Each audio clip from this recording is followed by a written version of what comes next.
জিয়া দাঁড়াও, তুমি যদি চাও তোমাকে সব সম্পত্তি লিখে দেব। দরকার নেই, আমি নিজের যোগ্যতা ইনকাম করব। স্যার, ম্যাডামকে ভালো করে বোঝাতে হবে। একটা কাজ করো, ও যেই কোম্পানিতেই যাবে ওটা কিনে নেবা। বাপরে বাপ, প্রথম দিনই লেট হয়ে গেল। আরে এই মেয়েটা কত সুন্দর। ম্যাম শুনেছেন নতুন সিওর ওয়াইফ এই কোম্পানিতেই কাজ করবে। এই মেয়েটাই হবে। আসেন ম্যাম, আর তুমি লেটে আসার জন্য ফাইন দেবে। কিন্তু আমরা তো একসাথেই আসছি। চুপ, যেটা বলছি এটাই করো। তোমাকে তো আমি দেখে নেব। ম্যাম এটা দেন, আর তুমি বিকালের মধ্যে এটা কমপ্লিট করবে। আমি অন্যের কাজ কেন করব? চাকরি চাই তো করো। ধ্যাত, সরি জি, আমার জন্য তোমার কষ্ট পেতে হলো। এটা ছাড়ো, তুমি লাকিকে কিভাবে জানো? ও তো আমার স্বামী।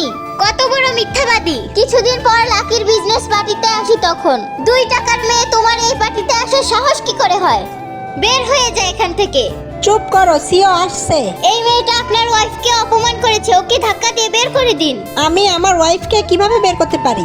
বের হবে তো তোমরা দুজন।